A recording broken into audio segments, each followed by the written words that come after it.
राम राम। आप देख रहे हैं प्रदेश का नंबर 1 और सबसे भरोसेमंद news channel India news Haryana और मैं हूं आपके साथ आयुष। राज्यसभा के चुनाव में कांग्रेस विधायकों के क्रॉस वोट ने हरियाणा की सियासत में एक बड़ी हलचल मचाई थी और एक साथ 5 विधायकों के क्रॉस वोट के चलते कांग्रेस के उम्मीदवार हार से बाल बाल बचे।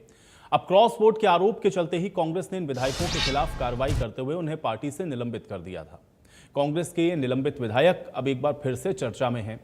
चर्चा अब कांग्रेस के कारण नहीं बल्कि सरकारी कार्यक्रमों के चलते है, क्योंकि क्रॉस वोटिंग करने के आरोप में निलंबित किए गए कांग्रेस के 5 विधायकों को अब सरकारी कार्यक्रम में शामिल किया जाने लगा है।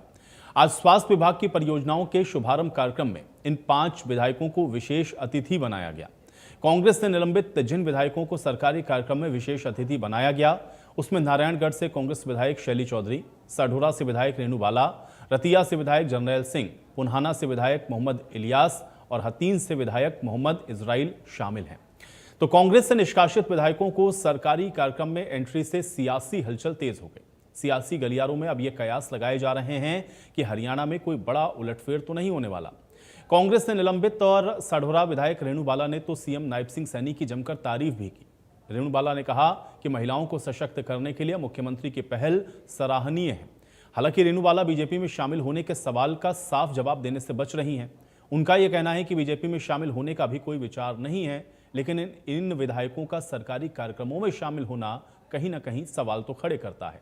अब सवाल यह है कि कांग्रेस के बागी विधायकों का भविष्य आखिर क्या है और बीजेपी से बढ़ती नजदीकियों के मायने क्या हैं। क्या सिर्फ सरकारी कार्यक्रम के चलते ही यह मंच साझा किया गया है? आज बड़ी बहस में इसको समझने की कोशिश करेंगे।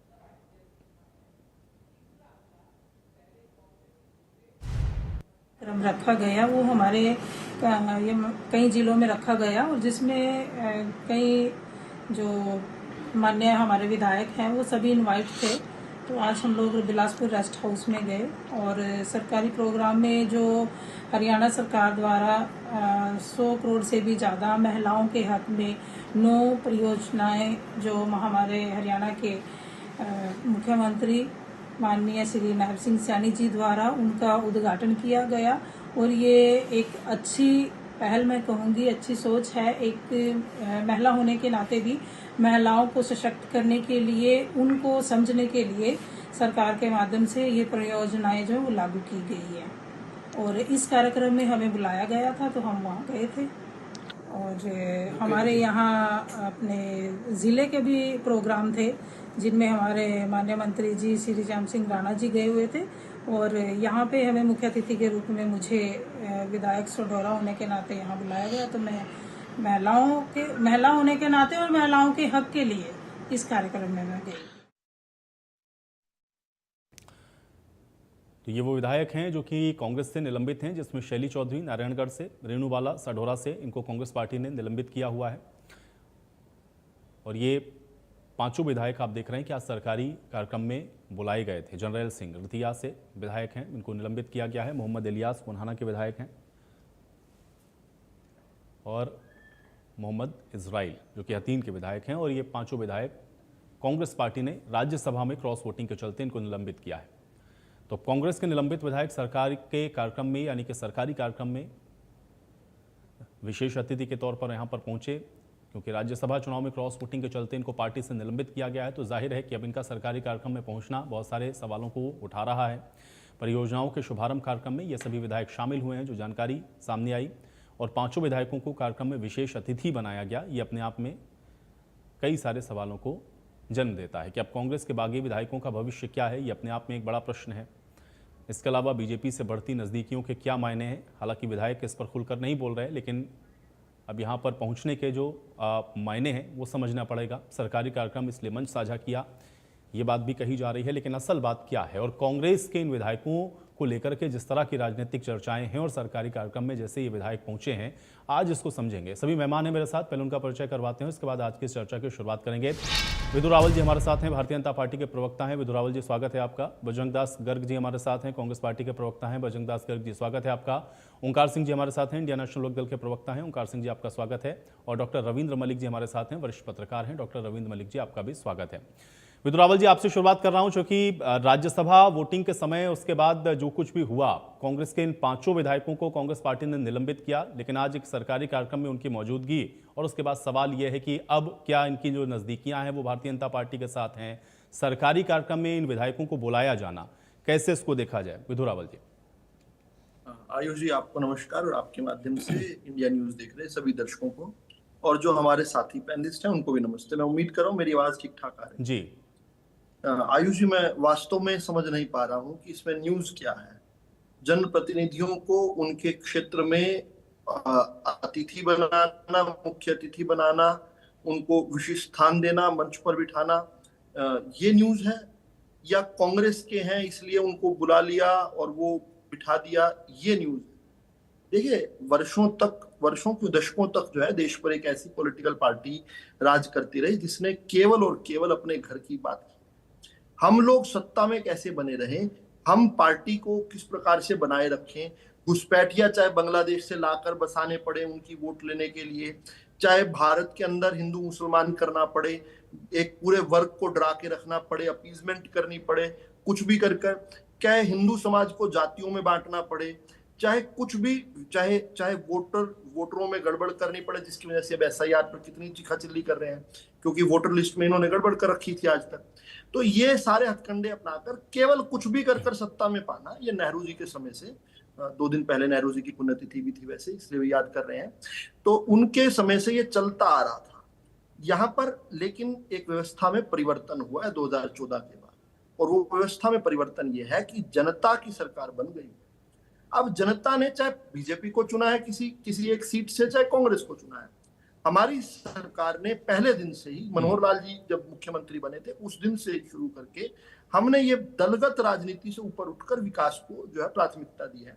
आप याद कीजिए, 2014 से ही अक्टूबर 26 2014 को हमारी सरकार बनी थी, और 1 नवंबर 2014 को 5 दिनों बाद ही मनोहर लाल जी ने 90 के 90 जो हरियाणा के जो विधानसभाएं हैं, विधानसभा हल्के हैं, उनका दौरा किया था। एक से शुरू कर अगले कई महीनों तक चला था वो, और प्रत्येक विधानसभा में सैकड़ों करोड़ की परियोजनाएं शुरू की थी, जो कि अब लगभग पूरी भी हो गई हैं। CM अनाउंसमेंट्स की गई थी कई करोड़ों की, और कुछ जगह तो ये बात आई कि कांग्रेस और इंडियन नेशनल लोकदल के भी उन दिनों तो कुछ विधायक ठीक ठाक संख्या थी, आज तो चलो बचे खुचे कहीं खुर्च खर्च के निकालने पड़ते हैं, लेकिन जहां इंडियन नेशनल लोकदल के और कांग्रेस के विधायक थे वहां पर ज्यादा पैसे जो है दिए गए थे। फिर हमारी जब सरकार बनी, हमने एक और विशिष्ट पहल की। हमने कहा कि केवल सदन जब चल रहा है तब नहीं, लोकसभा की भांति हरियाणा विधानसभा पहली ऐसी विधानसभा बनी कि कोई भी विधायक जो है वो अपने सवाल जो है प्रत्येक महीने 3 सवाल पूछ सकते हैं, लिखित उनका उत्तर जो है विधानसभा सचिवालय देगा, कोई उसमें दलगत भेद नहीं।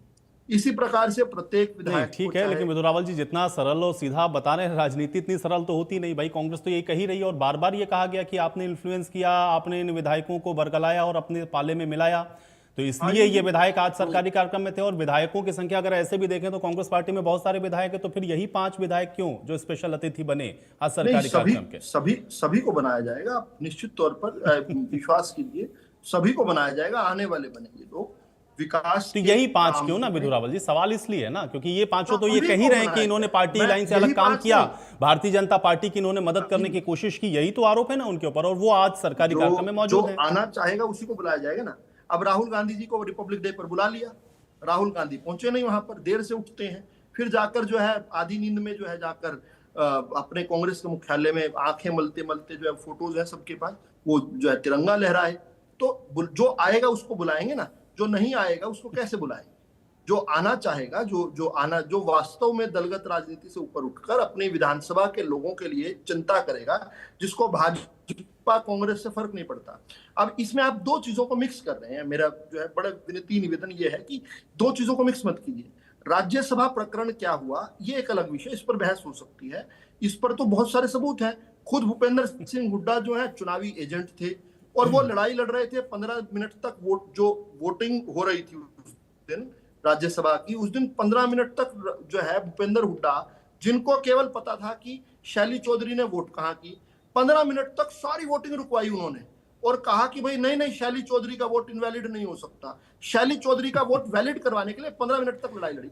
अगर वो भाजपा तो को विदुर वोट रावल दिया जी, यही होता, 5 विधायक क्यों आने के लिए उत्साहित थे या इंटरेस्टेड मैं थे आपसे ना? ये पूछ रहा हूँ ना, सवाल ये ही है 5 ना। विधायक, यही तो 5 विधायक हैं, क्योंकि इन्हीं को लेकर के प्रश्न है आयुष जी, भाई। इतने 37 आयुष जी, विधायक है जो ना, कांग्रेस पार्टी के और विधायक भी तो हो सकते थे। आपने कहा जो आना चाहेगा, तो यही 5 आना चाह रहे हैं केवल, क्यों आना आयुष चाह जी, रहे हैं? आयुष जी, मैं इसका जवाब भी दे चुका हूं। मैं एक लाइन में और सरल कर देता हूं। मैं जो बात कह रहा था उस पर ध्यान दीजिए आप। भूपेंद्र हुड्डा जी को पता था शैली चौधरी ने किसको वोट किया। उसके बाद भूपेंद्र हुड्डा ने 15 मिनट तक वोटिंग रुकवाई और लड़ाई लड़ी कि शैली चौधरी का वोट मान्य होना चाहिए। हमारा एजेंट कह रहा था कि मान्य नहीं होना चाहिए, वोट शैली चौधरी का वोट दिख गया है, थोड़ा वो जो है नजर आ गया है। तो अगर भाजपा को वोट शैली चौधरी ने दिया होता तो क्या भूपेंद्र हुड्डा क्या भाजपा की लड़ाई लड़ रहे थे? इससे यह सवाल खड़ा होता है कि वास्तव में भूपेंद्र हुड्डा ने चाल चली। जो जिन लोगों ने क्रॉस वोटिंग की वो दूसरे लोग हैं। ये इन 5 लोगों को लज्जित किया। हो सकता है उस लज्जा के कारण, जो लज्जित किया गया, हो सकता है उस कारण से भी इनका मोह भंग कांग्रेस से हुआ होगा। लेकिन हमारा मन साफ है, किसी का भी मन करे कोई भी सरकारी कार्यक्रम में जनता के लिए खड़ा होना चाहिए। देखिए, स्वस्थ हरियाणा समृद्ध हरियाणा कार्यक्रम था, हरियाणा के लोगों के लिए कार्यक्रम था।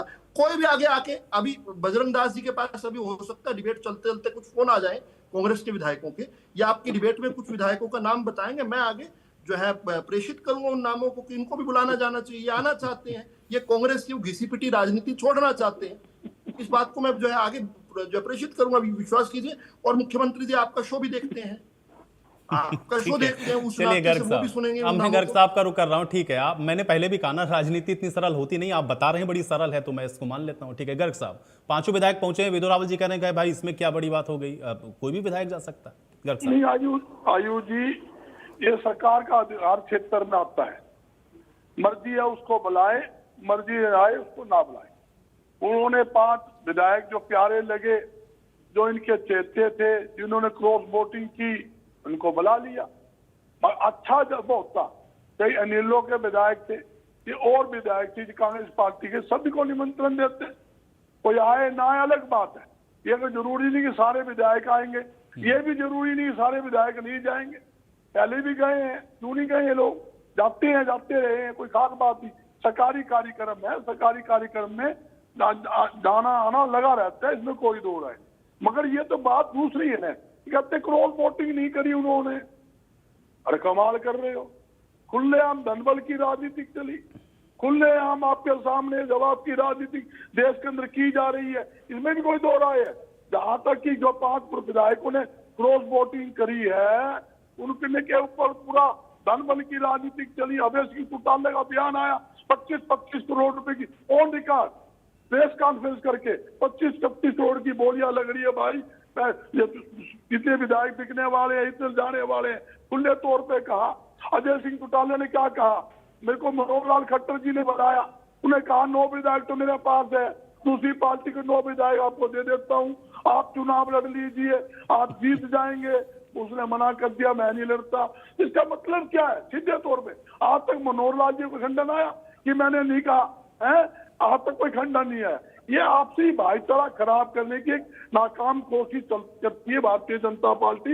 हिंदू मुसलमान कोई और पार्टी नहीं करता, ये भारतीय जनता पार्टी करती है। भारतीय जनता पार्टी का मुख्य एजेंडा है हिंदू मुसलमान। नहीं, लेकिन गर्ग साहब, जो बात अभी विदुर रावल जी ने कही ना शैली चौधरी को लेकर के, और वो बात सही भी थी। वोटिंग हम लोगों ने देखा, थोड़ी देर के लिए बीच में बाधित हुई भी थी। तो फिर वो ये कह रहे हैं कि भाई जब भूपेंद्र सिंह हुड्डा वहां पर मौजूद थे, तो फिर वो क्या बीजेपी को सपोर्ट कर रहे थे वहां पर? वो ये कह रहे हैं कि जिन पर होनी चाहिए थी उनको दरअसल बचा लिया गया, और जो नहीं थे उसके आरोपी, उनको आप लोगों ने इसका जो है आरोपी बना दिया। तो अब उनका मोह भंग हुआ है कांग्रेस पार्टी से। देखिए, वहां चुनाव अधिकारी 2 थे। एक हमारे बीके हरिप्रसाद जी जो प्रभारी, और इससे पहले भी हमारे प्रभारी जो बंसल जी थे, उसको टाइम में राज्यसभा चुनाव के समय भी उनको प्रभारी बनाया था। इस समय 2 थे, चौधरी भूपेंद्र सिंह हुड्डा जी भी थे। उसका अंदर उनका सिस्टम था, सिस्टम के हिसाब से काम किया। उन्होंने पहचान कर लिए 5 आदमी ये है, वहां शोर करने कोई फायदा थोड़ी है। क्रॉस वोटिंग कर दी, क्रॉस वोटिंग कर दी, वहां शोर करने कोई फायदा नहीं था। उनको पता था ये स्थिति। और एक नहीं बता दूं आप में, जैसे क्रॉस वोटिंग हुई उसी टाइम, जैसे बीके हरिप्रसाद जी थे, चौधरी भूपेंद्र हुड्डा थे, उन्होंने ऊपर हाईकमान उसी टाइम इतला कर दिया भाई ऐसे ऐसे इन लोगों ने क्रॉस वोटिंग की है। जबकि मतलब क्या है, क्रॉस वोटिंग करके धनबल की राजनीति थी, ईडी सीबीआई सबके दबाव चलते हैं, इनके पास सरकारी मशीनरी है, मैं एक बात पूछना चाहता हूँ, सारा देश तो चोर, एक भारतीय जनता पार्टी ईमानदार?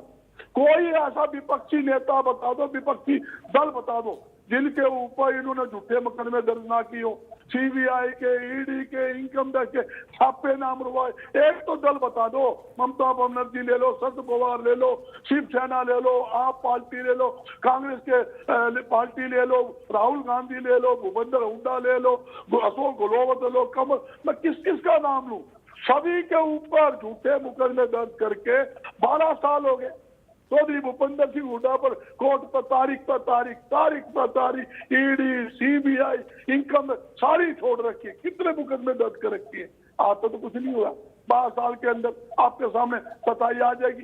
मैं ये बता नहीं, लेकिन उस धनबल के या उस दबाव के चलते ऐसा तो हुआ नहीं कि भूपेंद्र सिंह हुड्डा ने भारतीय जनता पार्टी की मदद कर दी हो, या आप ये कह रहे हैं कि वो मदद कर रहे हैं भारतीय जनता पार्टी की? भाई तो जब भूपेंद्र सिंह हुड्डा नहीं हो सकते हैं, बजरंग दास गर्ग नहीं हो सकते हैं, तो ये 5 कैसे हो सकते हैं? मैं यही तो जानना चाह रहा हूँ भाई। जब तक कोई आदमी, अगर आप ये आरोप लगा भी रहे हैं और 1 मिनट के लिए मैं मान भी लूं, तो कोई आदमी तैयार नहीं होगा तो दूसरा आदमी उसको कैसे खरीद लेगा? अगर आपके आरोप को एक बार मैं हाइपोथेटिकली मान भी लूं तो सुनिए, आपके सामने है धनबल की राजनीति कहानी करते भारतीय जनता पार्टी। कौन सा चुनाव ऐसा है? अब पंजाब के अंदर 2 विधायक इनके हैं, 7 राज्यसभा मेंबर चुरा लिए इन्होंने आप पार्टी के। आप देखिए, आज देश के अंदर एक मजाक है, 2 विधायक जिस स्टेट के अंदर हो, 7 राज्यसभा के मेंबर इन्होंने चुनाने काम किया। चलती सरकार महाराष्ट्र की इन्होंने गिरा दी, चलती सरकार बिहार की इन्होंने गिराई, मध्य प्रदेश की गिराकर अपनी सरकारें बनाई। क्या कुछ नहीं, ये 5 विधायक भी चोरी करना, खेल खेलना। अरे भाई, शपथ बहुमत था, 33 कांग्रेस के पास थे, इनके पास 48 कुछ हजार लगा लो, अपने आप 2 सांसद जाने थे राज्यसभा में। क्यों इन्होंने खेला? इन्होंने पूरा खेल धनबल की राजनीति लगाई। जो सतीश नांगल था, पैसे वाला आदमी था, अरबपति खरबपति आदमी था, उसको लाने का काम किया इन्होंने। कोशिश की। मेरा सवाल गर्ग साहब, मैं ये नहीं कह रहा हूं, मैं ठीक है, प्लीज बात, मैं ये कह रहा हूं गर्ग साहब, आपके ऊपर दबाव डाल करके क्या कोई आपको भारतीय जनता पार्टी में शामिल करा सकता है? बताइए। लोग पर्चे मेरे पे दर्ज भी हुए। मेरा ये तो थे भाजपा में कुछ समय पहले, भाजपा में थे, ये धनबल के कारण से। मेरे भाई रावल जी, आप प्लीज ठीक है गर्ग साहब, लेकिन अगर आप यहाँ पर बैठे हैं, कांग्रेस पार्टी को रिप्रेजेंट कर रहे हैं, तो ये विधायक कैसे चले गए? मैं ये जानना चाह रहा हूँ। कहना नहीं चाहता था, आज तक मैंने कहीं नहीं, आपने छेड़ लिया। पहले भी कई बार इन्होंने छोड़ा किसको? मेरे पर पर्चा दर्ज कर दिया, मेरे बेटे पे कर दिया, मेरे गन के लाइसेंस दर्ज कर दिए। क्या आप क्या सोचोगे इनके ऊपर? मेरे को तो विदेशों से जान से मारने धमकियां तक आई हुई है। मैं बोलना नहीं चाहता, कोई कमजोरी आ गई, सोचता कमजोर आदमी है। ऐसी स्थितियां आज दबाव की राजनीति चलती है। मैं एक बात यही तो कहना चाहता हूँ, ये भारतीय जनता पार्टी है, ये इन्होंने धनबल की राजनीति करके आपको इतनी मोटी मोटी बोली में देर लगाना, दबाव घेरना, फिर क्रॉसिंग वोटिंग कराना, फिर कहते नहीं ये नहीं थे, तुम्हें पता ही नहीं थे, यही थे, हमने देखा, हमने निकाले, हमने नियुक्त किया उनको, बच्चों को।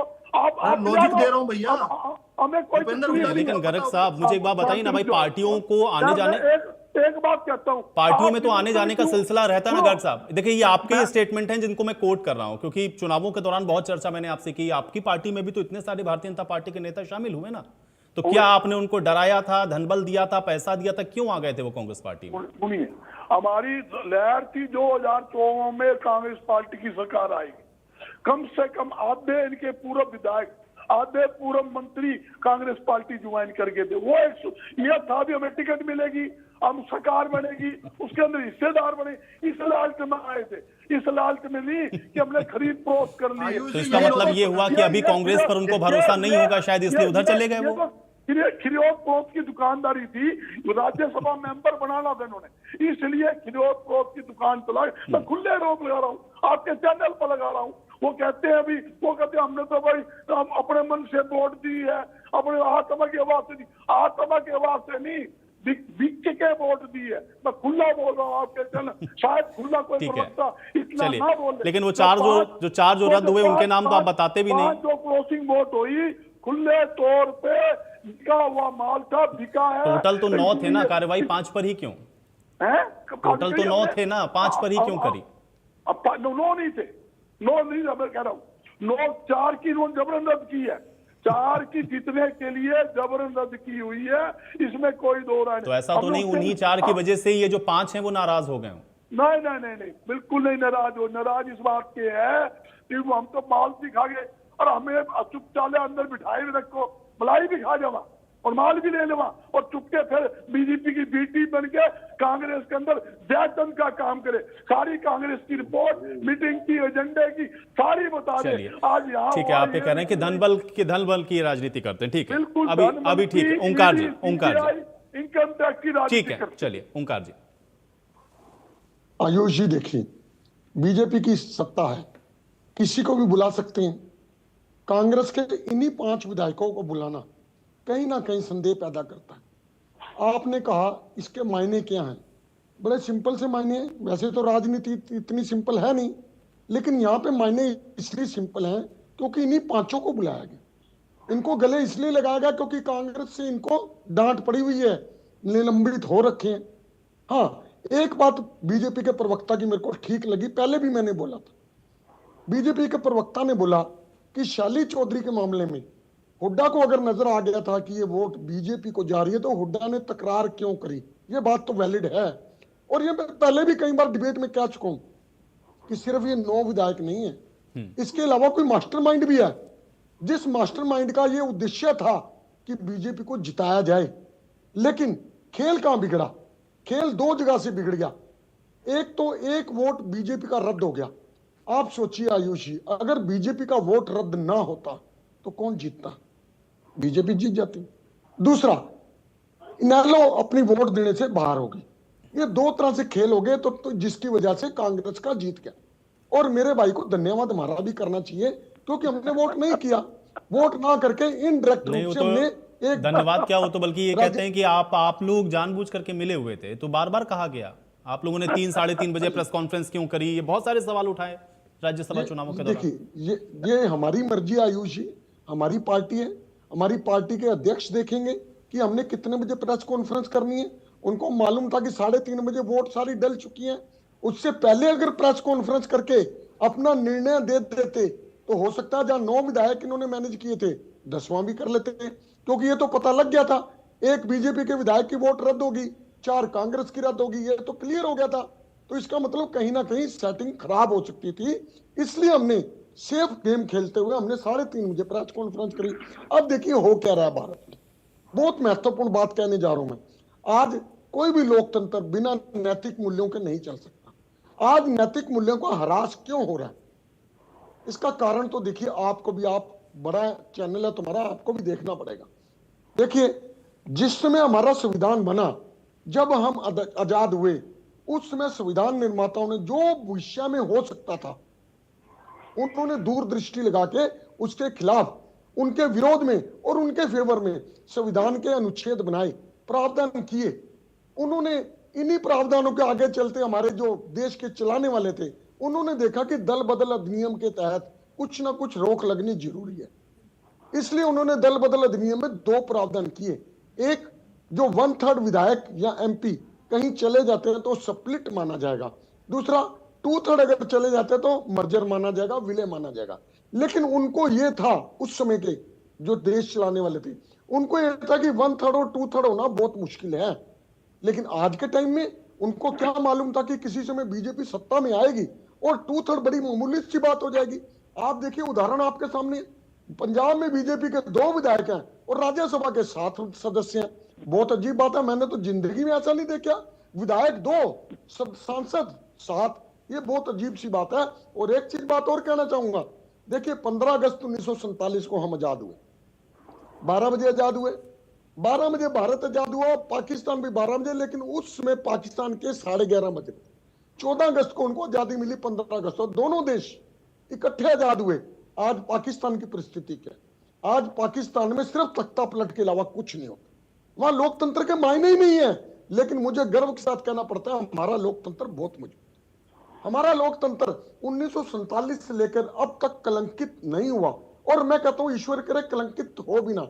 लेकिन आज परिस्थितियां जैसी हैं, बहुत अजीब परिस्थितियां हैं। हमारे संविधान निर्माताओं ने और आगे के जो देश को चलाने वाले थे उन्होंने समय की परिस्थितियों के अनुसार बहुत बढ़िया नहीं, लेकिन बंदोबस्त इसमें किया ज्यादा और ऐसा महत्वपूर्ण बात बंदोबस्त क्या किया। है ओंकार जी, क्योंकि क्या पार्टी के अंदर इन चीजों को सही तरीके से डील नहीं किया जा रहा है इस वजह से, या जो बात बजरंग दास जी कह रहे थे कि भाई डरा दिया मैं या धन बल की मैं बात उस हो पे रही भी है आता हूँ, इसलिए? मैं उस भाई पे भी ये आता हूँ, देखना बस पड़ेगा एक ना बार कि पार्टी कंप्लीट कर अपने लूं। लोगों को कैसे, भाई आपको खुद एकत्रित करके रखना पड़ेगा ना, विधायक आपके हैं। बिल्कुल बिल्कुल, मैं उस पे आ रहा हूं। देखिए, आज लोकतांत्रिक व्यवस्थाओं का हनन हो रहा है, नैतिक मूल्यों का बिल्कुल दोहन हो चुका है। आज आपकी बात बिल्कुल ठीक है, प्रत्येक पार्टी को अपने सदस्यों को और अपने विधायकों को, एमएलए को, एमपी को, सबको ध्यान से रखना पड़ेगा कि कोई बिक ना जाए, क्योंकि आज परिस्थितियां ऐसी होगी, जब खरीदार बैठे हैं मार्केट में तो बिकने को तैयार हो जाता है व्यक्ति। और बहुत अफसोस की बात है, बिकने को तैयार सारे नहीं होते, मात्र चंद लोग होते हैं जो चंद सिक्कों की बदौलत बिक जाते हैं। आम व्यक्ति बिकने से इनकार कर जाता है। लेकिन आज ऐसी परिस्थितियां आयुष जी पैदा क्यों हुई? क्या बीजेपी हमेशा के लिए सत्ता में आ गई? नहीं, सत्ता परिवर्तनशील है, सत्ता किसी की बपोती नहीं है। आज जो सत्ता में है कल वो विपक्ष में होगा, और जो आज विपक्ष में कल सत्ता में भी हो सकता है। इसलिए आज के सत्तारूढ़ दल को यह देखना चाहिए कि अगर कहीं संवैधानिक प्रावधानों में कमियां हैं। आज देखिए, मैं कहता हूं चुनाव के समय कोई भी व्यक्ति कहीं भी जा सकता है, स्वतंत्र है, क्योंकि विधानसभा और लोकसभा भंग हो चुकी होती है। लेकिन मौजूदा परिस्थितियों में अगर कोई व्यक्ति कांग्रेस की टिकट से जीत गया है, कोई व्यक्ति बीजेपी की टिकट से जीत गया है, कोई इनेलो की टिकट से जीत गया है, अगर वो किसी भी तरीके अपना दल बदल करना है तो इसके लिए सख्त प्रावधान मौजूदा सरकार की जिम्मेवारी। अगर ये नहीं करेंगे तो जो काम ये कर रहे हैं, जब दूसरी पार्टी ठीक है, सत्ता में आ आप ये जाएगी, कह रहे हैं कि ये इनसे भविष्य के लिए ज्यादा- ठीक नहीं है, और चूंकि ये परिपाटी अगर बन जाएगी तो आने वाले समय में ये संविधान के लिए सही नहीं। ठीक है, आने वाले समय में बहुत दिक्कत ठीक होगी। है रविंद्र और जी। ये सत्ता बपोती नहीं तो नहीं है ठीक है, नहीं। आयुष वो जी, ये बिल्कुल सत्ता सही बात है, परिवर्तनशील सत्ता तो कभी परिवर्तन किसी एक की कुदरत नहीं ना, में वो तो कोई भी हो सकता है। डॉक्टर रविंद्र मलिक जी कैसे देख रहे हैं, चूंकि 5 विधायकों का पहुंचना, और ये वही 5 विधायक हैं जिन पर कांग्रेस पार्टी ने कार्रवाई की। अभिदुर रावल जी कह रहे हैं कि भाई इसमें कवर क्या है, वो तो ठीक है, जिनको आना था वो आ गए, इसमें अब ऐसा क्या है। लेकिन कैसे देखते हैं, क्या इतना सरल सपाट इसको देखें या इसके पीछे कुछ दिख रहा है आपको? रविंद्र जी। देखिए चित्रांत जी, ये बिल्कुल स्पष्ट है। जो 5 विधायक बुलाए गए, जैसा कि जो भाजपा प्रवक्ता साथी बैठे उन्होंने कहा कि हम तो उन्हीं को बुलाएंगे जो आएंगे। अब जब आपने पहले तो उनको एक बार इन्विटेशन तो दो, तो बाद में पता लगेगा कि आपने किसको बुलाया और कौन नहीं आया, ये तो बाद की बात है। पहले इन्विटेशन तो दीजिए। आपने 5 को बुलाया, 5 से जो कांग्रेस का इनका जो एक तरह से हाईकमान से और जो प्रदेश का नेतृत्व पार्टी का उनसे अनबन चल रही है, स्पष्ट है। तो भाजपा ने इस पूरे मामले को कैश करते हुए इन 5 को निमंत्रण दिया, और चूंकि अब ये मामला इतना बढ़ गया है कि खटास दोनों तरफ से बढ़ चुकी है, तो कांग्रेस तो इस तलाश में कि किसी तरह से इनकी सदस्यता चली जाए, और स्पीकर से वो लगातार इस मामले को लेकर टच में भी, लेकिन फिलहाल इसकी संभावना कम ही नजर आ रही है। अब देखिए, जो सबसे अहम पहलू है भाजपा का, जो इस पूरे मामले में जो एक निशाना ये रहेगा कि अक्टूबर 2024 के बाद, मतलब करीब 1.5 साल से ज्यादा समय हो चुका चुनाव को, तो भाजपा ने एक तरह से इन विधानसभा क्षेत्रों में आगे की तैयारी शुरू कर दी है। आप देखिए, मेवात में भाजपा कोई बड़ा जनाधार नहीं है। वहां पर जो अल्पसंख्यकों का मामला है, या जो भी जातीय कारण है, कास्ट फैक्टर है, तो वहां वो चीजें हैं, उस कारण वहां भाजपा का जनाधार नहीं है। और भी कई अन्य मुद्दे हैं। अब अंबाला की बात करिए, दोनों विधायक 2-2 बार रह चुकी हैं, और ये सारे जो 5 विधायक अनुभवी हैं, एक तरह से इनकी अपने क्षेत्र में पकड़ है जहां पर भाजपा के विधायक चुनाव हार चुके हैं। तो भाजपा की एक तरह से पहली कोशिश तो ये है कि इन विधानसभा क्षेत्रों में पार्टी को मजबूत किया जाए, और एक तरह से किस तरह से इनको पाले में लाया जाए। और ये सिर्फ विधानसभा नहीं, लोकसभा में भी पार्टी को इनका फायदा मिलना तय है। तो पहली रणनीति तो ये है कि इनसे करीबी बढ़ाकर पार्टी इसका पूरा फायदा ले, और आने वाले विधानसभा लोकसभा चुनाव से पहले एक तरह से इनको अपनी तरफ पाले में ले आए। दूसरा पहलू इसमें यह रहेगा कि जो पूरा मामला जो हुआ है, अब जो इन विधायकों को लाकर एक तरह से नजदीकियां बढ़ाकर कांग्रेस के अंदर जो पहले से ही फूट जारी है उसको हवा दी जाए, पार्टी में असंतोष बढ़े, और कांग्रेस के लिए एक तरह से बड़ा झटका माना, ये ऑलरेडी माना ही जा रहा है जब से निमंत्रण का मामला इनको दिया और अतिथि बनाया है और गए भी हैं ये। तो एक तरह से कांग्रेस के अंदर जो पहले से ही फूट जारी है उसको एक तरह से भाजपा ने हवा दे दी है, और एक तरह से आप ये भी कहें, अब ये असंतोष है, आगे बढ़ेगा, कम होने वाला नहीं है। चित्रांश जी, आवाज आ रही है आपको? जी जी बिल्कुल। हाँ, तो ये असंतोष है जो ये कम होने वाला नहीं है। और ये जो विधायक है ये भी अब काफी आगे बढ़ चुके हैं। आप देखिए, जो एक दिवसीय विधानसभा सत्र बुलाया गया था, उस सत्र में कांग्रेस ने वॉकआउट किया था, समानांतर सेशन चलाया था विधानसभा के बाहर। लेकिन इनमें से कुछ विधायक सेशन के अंदर बैठे रहे थे, और इन विधायकों ने कांग्रेस का जो रुख था, जो समानांतर सेशन चलाने का एक उनका जो रुख था, उस रवैये की इन्होंने कड़ी आलोचना की थी। कांग्रेस के विधायकों ने अपनी ही पार्टी के स्टैंड की आलोचना की थी। तो ये स्पष्ट हो गया कि ये विधायक एक तरह से कांग्रेस में नहीं रहेंगे, क्योंकि अभी इनकी विधानसभा सदस्यता बरकरार है, तो इस्तीफा भी क्यों थे। हालांकि कांग्रेस कोशिश कर रही है कि इस्तीफा दे दे, लेकिन ये नहीं देंगे, ऐसा संभव फिलहाल नहीं है। और जो एक विधायक के नाते जो उसमें भत्ते हैं या जो फायदे हैं, चाहे कोई भी उसमें मतलब क्यों छोड़े, वो वाली बात है ये।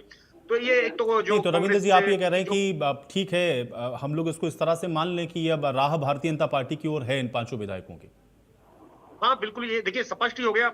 और आप पीछे ये भी देखिए, जब शैली चौधरी के जो हस्बैंड है, जो एक बार पंचकुला में कार्यक्रम में शिरकत की थी उन्होंने, उस समय कुमारी शैलजा आई थी, तो कुमारी शैलजा ने उनके पति से बात करने से, मतलब बात करना तो बहुत दूर की बात है, मुंह तक उनकी तरफ नहीं किया था। तो एक तरह से संकेत हो चुका था कि ऊपर पार्टी हाईकमान तक नाराजगी है। तो इन विधायकों का कांग्रेस की तरफ जाना नामुमकिन सा मान के चलें। और दूसरी बात यह है कि एक जो मान मनोबल की बात रहती, वो विकल्प अब यहाँ नहीं है, क्योंकि पार्टी हाईकमान और शीर्ष नेतृत्व और यहाँ की स्टेट लीडरशिप वो भी एक तरह से इनकार कर चुकी है। अब इस पूरे मामले का एक पहलू और भी है, जो अभी आपने जो 4 विधायक हैं उनका नाम अब तक उजागर नहीं किया गया। हालांकि भाजपा ने भी नहीं किया और कांग्रेस ने भी नहीं किया। तो इन 5 को तो चलो, इनका तो जो पार्टी ने स्टैंड इनके खिलाफ लिया, एक्शन लिया, वो सबके सामने है ही। तो साथ में पार्टी को जो 4 जो विधायक है ना, जो जिनके वोट इनवैलिड पाए गए, उसके बारे में पार्टी ने अब तक कोई खुलासा नहीं किया है। और तो पार्टी रविंद्र के जी जो वो बड़े 4 नेता किस हैं, तरफ हैं? मतलब वो चारों कांग्रेस में हैं या 4 में से कुछ भारतीय जनता पार्टी के पास हैं? किसके संपर्क में वो नाम क्यों नहीं उजागर हुए? नहीं, उसमें ऑब्वियस सी बात है, उसमें पार्टी को नुकसान है। और जो पार्टी की जो अभी लीडरशिप है, उसको कहीं ना कहीं एक बड़ा झटका लग सकता है, उसमें नाम उजागर करेंगे। और ऐसे जैसे रणदीप सुरजेवाला ने इसी सवाल के जवाब में कह भी चुके हैं कि जो पोलिंग एजेंट होता है, जो उस समय पी.के. हरिप्रसाद और भूपेंद्र सिंह हुड्डा थे, बारी बारी से जो टर्न था उनका, उस वोट चेक कर रहे थे। तो बोला बिल्कुल ये स्पष्ट बात होती है कि पोलिंग एजेंट को पता होता है कि किसकी वोट इनवैलिड हुई, किसकी वैलिड हुई। तो एक तरह से उन्होंने अप्रत्यक्ष रूप से भूपेंद्र सिंह हुड्डा के ऊपर ये बात डाल दी थी। तो अब जब चूंकि विपक्ष भी कह रहा है, जो मतलब सत्ता पक्ष भी कह रहा है, और खुद पार्टी के विधायक और नेता भी कह रहे हैं कि भाई जो 4 हैं उनका भी तो बता दो आप कि जिनके वोट इनवैलिड हुए हैं और ऐसा क्यों हुआ। अब उसमें भूपेंद्र सिंह हुड्डा कह चुके हैं ऐसा हमें पता नहीं होता, जबकि सुरजेवाला ये कह रहे हैं। तो विरोधाभास पार्टी के अंदर ही है। तो और जो सबसे बड़ी बात, जो फूट है, उसको एक तरह से अब ये फूट कम होने वाली नहीं है। और आपने सद्भाव यात्रा में भी आपने देखा होगा किस तरह से हुड्डा के जो शहर में, एरिया में, गढ़ में उनका जो बेसन है, वहां पर एक तरह से सद्भाव यात्रा का समापन हुआ। और वहां पर रणदीप सुरजेवाला और कई बड़े नेता थे, दिग्गज नेता थे, लेकिन भूपेंद्र सिंह हुड्डा वहां नहीं गए। तो एक तरह उनके घर के आसपास ही कार्यक्रम था और लंबी यात्रा चली। तो एक तरह से ये सारी जो पहलू हैं, कांग्रेस की फूट को बढ़ाएंगे और भाजपा इस आप पूरे ये कह रहे मामले हैं कि को- सारी फॉल्ट लाइन है और ये अभी और इसको जो हवा है वो आगे आने वाले समय में दी जाएगी। ठीक है, विधु रावल जी। आयुष जी, एक बहुत महत्वपूर्ण सवाल जो है, आज मैं तो बड़ी विनम्रता से बात कह रहा हूँ और अपना मत है, मेरा गलत हो सकता हूँ, कि ये कोई न्यूज नहीं है जिस पर हम डिबेट कर रहे हैं, लेकिन एक बहुत महत्वपूर्ण विषय जो है इस डिबेट के अंदर एक उठ कर आ गया है, जिसका सवाल जो है ये लगातार जो है हमारे विपक्षी साथी बताते हैं। दोनों ही विपक्षी पार्टियों के नेताओं ने ये कहा और ये एक फैशन भी बन गया है, बोला जी धनबल का उपयोग किया, दबाव डाला, इसलिए जो है ये भाजपा की तरफ आ गए। मैं आपको याद करवाना चाहता हूं, 12 जुलाई 2008 का दिन था। भारतीय जनता पार्टी के नेता उस दिन लोकसभा के अंदर जो है अविश्वास मत पर वोटिंग होनी थी। उस दिन भाजपा के 3 सांसद अशोक अर्गल, फगन सिंह कुलस्ते और महावीर भरवारा, वो तीनों जो हैं नोटों के बंडल उठाकर लेकर और दिखाया कि इन नोटों की जांच कीजिए। एक संजीव श्रीवास्तव करके अहमद पटेल का आदमी जो है हमें नोट ये लेकर गया, हमारे घर पर छोड़कर गया। हमारे पास सीसीटीवी फुटेज है, स्टिंग ऑपरेशन है। एक निजी चैनल जो कांग्रेस के इकोसिस्टम से था, हमसे गलती हुई, हमें लगा कि निष्पक्ष पत्रकार भी होते हैं जो आज दूसरों को गोदी मीडिया बताते हैं। वो बाद में कांग्रेस ने उस पत्रकार को पद्मश्री दिया। हमसे गलती हुई कि हमने उनको अप्रोच किया और उस चैनल ने बकायदा स्टिंग ऑपरेशन किया था जब ये पैसे दिए जा रहे थे। भाजपा के जो है सांसद टूटे नहीं, उल्टा कैश फॉर वोट्स जो है नोट लहरा लहरा कर दिखाए। हुआ क्या था, उन जिन्होंने नोट दिखाए, जो विसल ब्लोअर थे, उन्हीं को उठाकर दिल्ली पुलिस ने जेल में डाल दिया। सांसदों को, जिन्होंने नोट दिया, जिन्होंने भ्रष्टाचार किया वो नहीं, जिन्होंने भ्रष्टाचार उजागर किया, कांग्रेस का भ्रष्टाचार उजागर किया, उनको जेल में डाल दिया, लेकिन टूटे नहीं। मैं एक और आपको जो है और बड़ा मार्मिक उदाहरण देना चाहता हूं बताने के लिए कि कांग्रेस और अन्य दलों में क्या अंतर है। एक शायद कांग्रेस के या लोकदल के पूछ रहे थे, कह रहे थे कि सारा देश चोर है, सिर्फ भाजपा ईमानदार है। यही तो अडवाणी जी कहा करते थे, that BJP is a party with a difference, Bhajpa अन्य दलों से भिन्न है। यही तो आप आज कहने लग गए हो, आपके मुंह से निकलवा दिया हमने अपने आचरण से। हम अलग हैं आपसे, बिल्कुल अलग हैं, आपकी बात से नहीं, पूरी तरह वो गर्ग सहमत साहब हैं। ने प्रश्न उठाया था, लेकिन वो इस कंटेक्स्ट में था ना कि भाई जिन पर आप आरोप लगाते हैं वही आपकी पार्टी में बाद में बता शामिल तो हो रहे जाते हैं हैं। ना, मैं बता रहा हूँ। शाह आयोग आयुष जी बना मैंने था तो बोला ही नहीं था इमरजेंसी। बिल्कुल भी। नहीं हाँ, नहीं, वो माफी गर्ग साहब ने बोला, मुझे- लेकिन नहीं बोला था। उन्होंने ये बोला कि भाई वो अगर आप ही की पार्टी ईमानदार है तो जिन पर आरोप लगाते हैं जब वो कांग्रेस या किसी अन्य पार्टी में होते फिर आपकी पार्टी में आती वो मैं ईमानदारी आपसे सवाल कहां खड़ा से आ जाती है? देखिए लोगों का मन बदलता है, जनता का मन बदला है। भारतीय जनता पार्टी 9.25% वोट मिले थे हमें 2009 के चुनाव में। 2014 तक आते आते हमें 33.5% वोट मिले। लोगों का मन बदला, भाजपा की तरफ आए। लोगों का मन केवल जिस दिन वोट हुआ था, यानी कि 15 अक्टूबर 2014 को मन बदला था? नहीं, किसी का 14 को बदला होगा, किसी का 1 महीना पहले बदला होगा, किसी का 6 महीने पहले बदला होगा। लोगों का मन जो है बदलता है और आचरण के तहत बदलता है। हमारा आचरण अच्छा है, इसलिए ही तो अभी इन 5 विधायकों में एक नाम और बताता हूं मैं, गोकुल सेठी। वो तो नहीं है इन 5 में, लेकिन वो भी बार बार जो है माननीय मुख्यमंत्री जी की प्रेज करते हैं, बार बार तारीफ करते हैं। क्या उनको किस प्रकार से विनोवर कर लिया, विनोवर किया है, दिलों को जीता है हमने। मैं आपको एक और जो है महत्वपूर्ण उदाहरण देता हूं बताने के लिए कि आचरण क्या है। अगर धन बल से इस प्रकार जो आरोप लगाते हैं टूटते होते, कम से कम हम लोग तो नहीं टूटते। आपने बार बार पूछा कि सब हुड्डा क्यों नहीं टूट गए, बजरंग दास क्यों नहीं टूट गए, नहीं टूटे। लेकिन जो ये आरोप लगाते हैं गलत है। शाह कमीशन बना था इमरजेंसी के बाद। शाह आयोग जो था उसने बोरी भर भर कर जो है फाइलें बनाई। उन्हीं फाइलों में से पुस्तक लिखी गई थी, torture of political prisoners during emergency. पढ़नी चाहिए आपके दर्शकों। उसमें देखे किस प्रकार से अटल बिहारी वाजपेयी जी को और लाल कृष्ण आडवाणी जी को बिना किसी कसूर के रातों रात उठाकर बेंगलुरु की जेल में डाल दिया गया था। 21 महीने तक अंधेरी कोठड़ी के अंदर, बदबूदार कोठड़ी के अंदर जिसमें मच्छर होती है। अटल जी हंसते हंसते कई बार बताया करते थे कि पजामों को नीचे से बांधकर ऊपर से उसमें चूहे डाल दिया करते थे कांग्रेस में। वो तो नहीं टूटे कभी भी। मधु दंडवत और उनकी पत्नी को जो है जेल में डाल दिया। उनकी पत्नी अराजनीतिक थी, उसके बावजूद उनको जेल में डाल दिया। वो तो नहीं टूटी कभी भी। जयप्रकाश नारायण, लोकनायक जयप्रकाश नारायण, उनको इतनी यातनाएं दी रोहतक जेल के अंदर कि उनकी किडनी फेल हो गई और उसके बाद वो कभी नहीं उभर पाए। उनका बाद में जो है उनका देहांत हो गया। जयप्रकाश नारायण के अलावा एक और नाम है जॉर्ज फर्नांडिस भूमिगत हो गए थे। उनके भाई को पकड़ लिया। भाई का राजनीति से कोई लेना देना है, लॉरेंस जो है उनके भाई है। उन पर इतनी लाठियां मारी कि 5 तो लाठियां टूट गई। ये पुस्तक के अंदर उस टॉर्चर ऑफ पॉलिटिकल प्रिजनर्स में लिखा हुआ है। मोरारजी देसाई को हरियाणा के सोहना जेल के अंदर रखा गया और सॉलिटरी कन्फाइनमेंट में अंधेरी कोठड़ी में रखा गया। वो लोग तो नहीं टूटे। अब ये कांग्रेस ही कौन से लोग हैं? आपके दर्शकों को सुनना चाहिए बात। इन लोगों को कांग्रेस ने चुनकर 20-50 लोग जो आवेदन कर रहे थे टिकट के लिए, उनको हटाकर इन लोगों को चुनकर कांग्रेस ने टिकट दिया। तब जनता ने इनको चुना है। अब जनता को अब ये सोचना पड़ेगा कि कांग्रेस जिनको चुनकर भेज रही है ये असल में विधायक नहीं है। ये जो टिकट कांग्रेस पकड़ाती है जिन लोगों को, ये गाजर और मूली तो इनकी खुद की पार्टी समझती है जो मंडी में बिक जाया करते हैं। भाजपा के लोग तो नहीं बिके, इतनी अमानवीय यातनाओं के बाद नहीं बिके।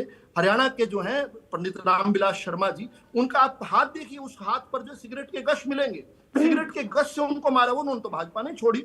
वो तो कोई बहुत बड़े उस समय विधायक भी नहीं बने थे, उस समय नेता भी बहुत बड़े नहीं थे। 6.25 फुट के आदमी को 4 फुट की पटना की कोठड़ी के अंदर डाल दिया। 21 महीने तक यातनाएं दी। वो तो नहीं टूटे। अरे ये कैसे हार्ड मार्क्स के कितने बिकाऊ लोग हैं कांग्रेस में। खुद कांग्रेस वाले डिबेट आकर बताते हैं हमारे नेता बिकाऊ हैं। ये भाजपा वाले इनको खरीद लेते हैं। तो जनता को सोचना चाहिए ऐसे बिकाऊ नहीं, लेकिन फिर आप वही तो पहुंचे ना भाई। वो ये कह रहे हैं कि जो बिकाऊ है वो आपके सरकारी कार्यक्रम में पहुंच गए। मैं आपसे सवाल करता हूं जी, उनका आरोप है, उनके आरोप को सत्यता नहीं लीजिए, लेकिन उनके आरोपों को उनसे पूछ लीजिए। आपका माल बिकाऊ है क्या?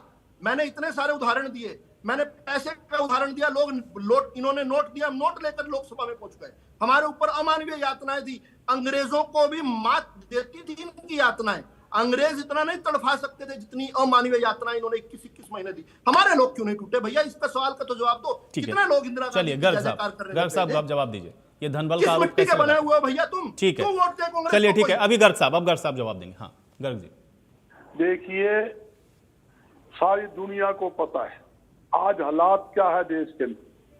जहां हरियाणा के अंदर भारतीय जनता पार्टी का कोई कार्यालय खुद का नहीं होता था, आज 5 स्टार 7 स्टार ये अरबों रुपए करोड़ों रुपए ऑफिस कैसे बन गए? ये सब जनता को लूट कर धन इकट्ठा किया हुआ है।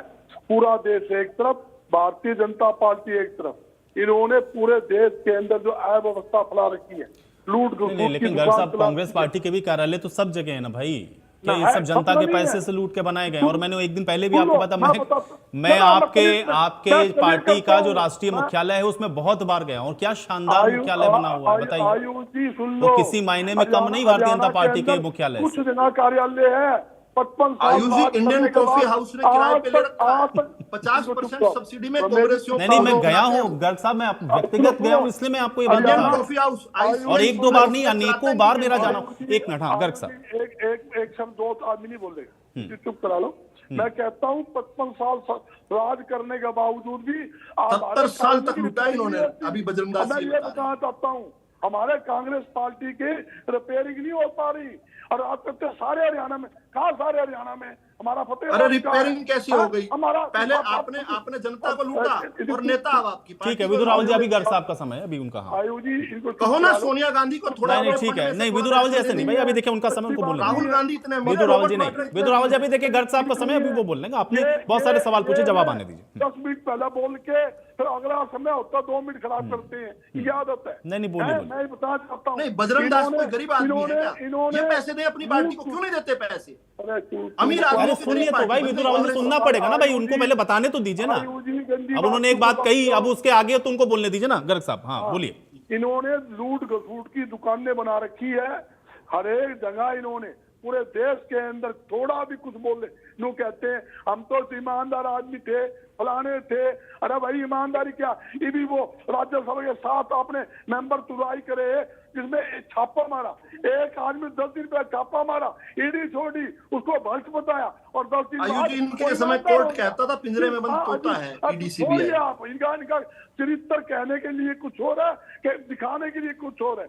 ये सिर्फ धनबल की राजनीति में पहले तौर पर, खुले तौर पर करता हूं। नहीं तो इतने सारे एग्जाम्पल दिए ना गर्ग साहब उन्होंने, कितने सारे नेताओं के बारे में उन्होंने बताया। उन्होंने कहा कि वो तो नहीं गए, इतने टॉर्चर के बाद भी नहीं गए, तो ये कांग्रेस पार्टी में टूट क्यों होती है? हमने कोई तोड़ने की कोशिश नहीं करी, किसको तोड़ने की कोशिश करी? नाम बड़े बड़े नाम गिना रहे, उसको आज यात्रा दी, फलाना यात्रा दी। मैं ये बताना चाहता हूँ, कांग्रेस पार्टी गंदी राजनीति करती तो 2 विधायक थे भारतीय जनता पार्टी के, और मैं अच्छी राजनीति थी ये। मुरारजी देसाई को जीते जी मार देना। नहीं ठीक है विदु रावल जी, ठीक है, उनकी बात आने दे पहले। दोनों विधायक रोज काम करवाने के लिए कांग्रेस के मुख्यमंत्री जयप्रकाश नारायण का कत्ल किया इन लोगों ने, अच्छी राजनीति थी। जॉर्ज फर्नांडिस के भाई। नहीं अरे विदु रावल जी ठीक है भाई, आप ये कह चुके हैं ना, अब उसके बाद में दोहराने से नहीं होगा ना। ये अच्छी राजनीति थी। नहीं ठीक है, अरे वो हरियाणा के कंटेक्स्ट में भी बता रहे हैं ना कि अगर उनको ऐसा करना होता तो आपके 2 विधायक थे, उनको भी वो तोड़ ही लेते ना। ठीक है, हाँ तो नहीं तोड़ पाए ना, ठीक है। वो यही कह रहे हैं कि हम में ये फर्क था कि हम ये काम करते ही नहीं ना, झूठ बोलने इतना मारते थे, इतना मारते थे। नहीं विदु रावल जी ऐसे नहीं, तो लूट नहीं कर सकते आप, लूट नहीं कर सकते। नहीं आप सब म्यूट हो जाएंगे। अरे गर्ग साहब आप भी म्यूट हो जाएंगे। क्या म्यूट हो जाओगे यार आप भी? अरे गर्ग साहब आप भी म्यूट हो जाएंगे, समझिए मेरी बात, आप भी म्यूट हो जाएंगे, आप सारे एक ही फेडर पर हैं। तो सुनिए मेरी बात, मैं क्या चाहता हूँ, ये इनके 2 विधायक होते थे, फिर 5 विधायक हुए। कई बार तो मैं साथ गया हूँ मुख्यमंत्री चौधरी भूपेंद्र सिंह हुड्डा काम के लिए। कभी भी चौधरी भूपेंद्र सिंह हुड्डा ने रिकॉर्ड ठाक देख लो, 10 साल में एक भी राजनीतिक राजनीति कह दे द्वेष के कारण हमारे को छापेमारी करी हो या हमारे झूठे मुकदमे दर्ज करे, कोई भी विधायक गया काम। अभी अगला प्रवक्ता बताएगा ओम प्रकाश चौटाला के साथ क्या किया इन्होंने। छोड़िए, वो भी आपकी अगला प्रवक्ता बताने वाला है। ओम प्रकाश चौटाला पर केस कब दर्ज हुआ? तुम यही है ना भाई, स्वर्गीय ओम प्रकाश चौटाला पर केस कब दर्ज हुआ? पिटा के अपनी रोटी सेकना चाहते हो कि क्या आपने किया? आपने ओम प्रकाश चौटाला, आयुष ये तो कमाल हो गया। आप ये ना आयुष ये तो कमाल हो गया, ये तो इंडियन नेशनल लोकदल के प्रवक्ता बता दें। बोल के ये गंदी राजनीति करते हो ना, या टीवी पे डिबेट कर बैठ के कहते हैं 4 क्रॉस वोट, 5 क्रॉस वोटिंग, 4 जो वोट थे चुनाव आयोग के दबाव के अंदर वो वोट रद्द किए गए हैं बैन करके, ताकि कांग्रेस का राज्यसभा में आदमी ना पूछ पाए। फिर भी हम जीते। आपने दल बल की राजनीति करी, दबाव की राजनीति की, चुनाव आयोग की कारण 4 वोट रद्द करवाए, उसके बावजूद भी हमारा एक बंदा राज्यसभा में पूछता। मैं ये कहना चाहता हूँ, कभी तो कहते हैं जवाहरलाल नेहरू जी, अरे उनका नाम लेते हो, इन महान पुरुष का, देश की आजादी आजादी में इसका योगदान था। देश के प्रथम प्रधानमंत्री जो है, जिसके देश के विकास कार्य में पूरा योगदान था, आप उनको आयुष जी प्रवोक कर रहे हैं मुझे, आयुष जी प्रवोक कर रहे हैं मुझे, ब्लॉग नहीं कर रहे, ये प्रवोक कर रहे हैं। मैं नेहरू जी के बारे में बहुत कुछ बोलता हूँ। लिया आपने समाज का नाम नहीं लिया, आपने जवाहरलाल नेहरू को बारे में गलत बोला। स्टेज डिबेट खोल के देख लो, मैं बोला नहीं, अभी आप बोलने मजबूर कर रहे हो।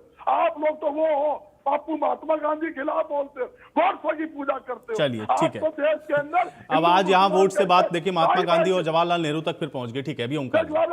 नहीं नहीं ठीक है, ठीक है। आप ये कहते हैं कि धनबल की राजनीति करी, वो ये कह रहे हैं कि हमारी पार्टी टूटती नहीं, आपकी क्यों टूट जाती? ठीक है, जब जवाहरलाल नेहरू जब खिलाफ बोल रहे, ठीक है। आप लोग तब तो नहीं ओंकार जी, ओंकार जी, ओंकार जी, जवाहरलाल नेहरू को आयुष जी, मैं जवाब भी ना दूं उसकी बात का, और मैं सुनता रहूं बैठा बैठा। अरे दे तो दिया आपने जवाब गर्ग साहब, कोई ऐसा तो है नहीं कि आपने जवाब नहीं दिया या जब वो बोलते हैं तो आप जवाब नहीं देते। आपने भी जवाब दे दिया, उनको भी जो बोलना था बोल लिया। ठीक है ना ओंकार जी? ओंकार जी, आयुष जी, राज्यसभा में 9 विधायक मैनेज हुए थे, 5 विधायकों को बीजेपी ने बुलाया। मैं इसका विरोध करता हूँ, 9 के 9 को बुलाना चाहिए था, क्योंकि आज हमें पता लग जाता वो 4 विधायक क्यों ना, और एक विधायक जो बीजेपी का था उसकी भी तो वोट गलत हुई थी। ये 5 नाम जनता जानना चाहती है, क्योंकि 5 जिन्होंने क्रॉस किया, आने वाले चुनाव में जनता उनको सबक 100% सिखाए, क्योंकि जनता देखती है कि हमने वोट किस लिए दिया और वोट चला कहां गया। ये तो एक पूरे का पूरा बंडल वोट का दूसरी तरफ चला गया। आज अगर हम 5 विधायकों की बात करते हैं तो 4 उन विधायकों को भी बुलाना बीजेपी को चाहिए था। लेकिन यहां मैं इतना जरूर कहना चाहूंगा कि राजनीति में कुछ परिपाटियां होती हैं, कुछ नियम होते हैं, कुछ नैतिकता होती है, जो मेंटेन रहनी लोकतंत्र के लिए बहुत आवश्यक है। नहीं तो लोकतंत्र के हालात आज पाकिस्तान में क्या है, वहां तो तानाशाह हो चुका है, वहां तो हमेशा तख्ता पलट होता है, और हमारे यहाँ पे गर्व से कहते हैं कि आज तक ऐसी बात नहीं हुई। लोकतंत्र पूरा जीवित है, और लोकतंत्र दुनिया का सबसे बड़ा लोकतंत्र है। इस लोकतंत्र को आयुष अगर बचाए रखना है तो कुछ मर्यादाएं सीमित होनी बहुत जरूरी। अगर कहीं कानून में कमी है तो कानून भी बदलना बहुत जरूरी है, ताकि ये दल बदल वाला अधिनियम पूरी तरह से लागू हो जाए। जो व्यक्ति जीतने के बाद जिस पार्टी में, चाहे वो बीजेपी में, चाहे कांग्रेस में, चाहे इनेलो में, चाहे किसी और पार्टी में, वो अगर कोई छोड़ता है तो उसकी सदस्यता 100% रद्द हो जानी चाहिए, क्योंकि ये जो चीजें हैं ये खरीद फरोख्त को बढ़ावा देती हैं। हाँ, चुनाव के समय विधानसभा और लोकसभा रद्द भंग हो चुकी होती है, उसमें कोई भी किसी भी पार्टी में जा सकता है। आज आपने देखा कितने ही जो अपराधी किस्म के लोग हैं, जिनके ऊपर ईडी सीबीआई के छापे पड़े, जिनके ऊपर इनकम टैक्स की रेड पड़ी, आज वो बीजेपी में जाके बहुत अच्छे पदों पे बैठे हैं। कैसे हो गया? क्या आज बीजेपी का कांग्रेसीकरण नहीं हो गया? ये परिस्थितियां आज बीजेपी कर रही है, कल कोई और सत्ता दल आएगा वो भी करेगा। इसलिए समय रहते इन चीजों पर अंकुश लगना आयुषी बहुत जरूरी है, ताकि हमारे देश में लोकतंत्र सुरक्षित और बढ़िया तरीके से फले फूले, इसमें कहीं दोष ना आए। आज इस लोकतंत्र में दोष आने की संभावना क्यों बढ़ गई है? क्योंकि किसी को भी अपनी पार्टी में शामिल करवाना हो, ईडी सीबीआई इनकम टैक्स छापे दिलवा दो, पर्चे दर्ज करा दो। मेरे बच्चों पे भी पर्चे दर्ज, मेरे पे भी पर्चा दर्ज किया, बाद में कैंसिल करना पड़ा क्योंकि उसमें कि इनको पास कुछ है नहीं था। मेरे पर फिरौती का पर्चा दर्ज किया, बाद में पुलिस ने मेरे को क्लीन चिट दी। लेकिन ये परिस्थितियां विपक्ष के नेताओं पे क्यों हैं? आज सत्ता पक्ष के नेताओं में कितने बंदों के ऊपर पर्चे दर्ज हैं ये बता दें, या कितने सत्ता पक्ष के नेता मंत्री आज ईडी सीबीआई या इनकम टैक्स की रेड के शिकार हुए? एक भी नहीं हुआ होगा। ऐसी व्यवस्था गलत है। चाहे वो कांग्रेस के टाइम में, उसमें सुप्रीम कोर्ट ने कहा था कि सीबीआई तोता है, वो भी गलत था, वो आज भी गलत है। जब कांग्रेस तानाशाह थी तब हम कांग्रेस के खिलाफ थे, बीजेपी के साथ एकजुट होकर हमने चुनाव लड़े। आज बीजेपी उस परिस्थितियों का प्रयोग कर रही है, आज हम बीजेपी से अलग हो गए। उसका कारण तो यही है ना, क्योंकि आज देश में जिस तरह का माहौल है हम खुद देखते नहीं है। आयुषी, आप तो हमारे से ज्यादा देखते हैं, आप तो पूरा सिनेरियो पूरे इंडिया का देखते हो, हम तो चलो हरियाणा में बैठे हैं, आप सब जगह देखते हो कौन व्यक्ति किस दल का है, कौन से दिन ईडी सीबीआई का छापा पड़ा और कितने दिन बाद वो बीजेपी में चला गया, उसके बाद उसको पद भी दे दिया गया, उसके बाद उसको मंत्री पद भी मिल गया, मुख्यमंत्री भी बन गए यहाँ पे तो आके। ये तो बहुत अजीब सी बात है, इन परिपाटियों को खत्म होना चाहिए। अगर हमने लोकतंत्र को बढ़िया तरीके से चलाना है। आज मैं पाकिस्तान से अपने आप को बहुत अच्छा, बहुत बढ़िया मानते हैं हम भारत को, ठीक है, क्योंकि लेकिन ये पाकिस्तान में सही साइन नहीं है। लोकतंत्र रविंद्र जी, तकरीबन खत्म रविंद्र हो जी, चुका क्या है। ये गलत लेकिन परिपाटी या भारत में गलत बहुत दिशा बढ़िया में जा रहा है, तरीके से जीता या है, ये और मुझे राजनीति अभी उम्मीद है और अच्छी बहुत तरह कुछ से दिखाएगी? प्रफुल्लित ठीक है होगा। रविंद्र जी, ये दोबारा सवाल मैं ये कह रहा हूं कि क्या ये गलत परंपरा आपको लग रही, क्योंकि राज्यसभा के चुनावों में हम लोग हमेशा देख रहे हैं, और हरियाणा का इतिहास तो जब हम लोग राज्यसभा चुनावों का देखते हैं तो ऐसा ही दिखता है। तो ये परिपाटी गलत है, क्या इसके पीछे की वजह है? देखिए, जो गत राज्यसभा चुनाव हुआ उसमें काफी कुछ घटनाक्रम देखने को मिला, और एक परिपाटी जी हरियाणा में तो एक तरह से हो ही गई है। आप पिछले 3-4 चुनाव उठाकर देख लें, कांग्रेस को लगातार दिक्कतों का सामना करना पड़ा, और पार्टी का जो पूरा एक सिस्टम है अंदर से डगमगाया हुआ प्रतीत हो रहा है। और इसका फायदा जो दूसरी पार्टी है, सत्ताधारी दल है भाजपा को, हर बार करीब करीब मिला है। हालांकि अब की बार थोड़ी सी कसर रह गई, वो भाजपा का वोट जो एक इनवैलिड हुआ वो ना हुआ होता तो निश्चित रूप से भाजपा कैंडिडेट चुनाव जीत जाते। तो लेकिन अब जो ये आरोप है कांग्रेस के कि जो क्रॉस वोटिंग करवाई जा रही है, हॉर्स ट्रेडिंग है, ये चीजें हो रही हैं। अब मैं पहले भी कई दफा ये डिबेट में कह चुका हूं, या तो कोई पुख्ता तौर पे आप बताइए कि किस तरह से ये सब हुआ, और आमतौर पे जो आपकी पार्टी का विधायक है आप उसको काबू में चलिए नहीं रख रविंद्र पा जी, अब रहे। इसी के साथ तो चर्चा निश्चित मुझे रूप से समाप्त अगर करनी सही- पड़ रही, समय और इजाजत नहीं दे रहा। बहुत शुक्रिया, आप लोगों ने समय निकाला, आज की चर्चा का हिस्सा आप लोग बने। ताकि अब जो निलंबित विधायक हैं कांग्रेस पार्टी के, वो सभी आज सरकारी कार्यक्रम में पहुंचे हुए थे, और यहीं से जो हरियाणा की राजनीति है वो और गर्माती हुई दिख रही है। लेकिन ये राजनीति अभी आगे आने वाले समय में और क्या रंग दिखाएगी, इसके लिए थोड़ा और इंतजार करिए। आज बड़ी बहस में मेरे साथ फिलहाल इतना ही।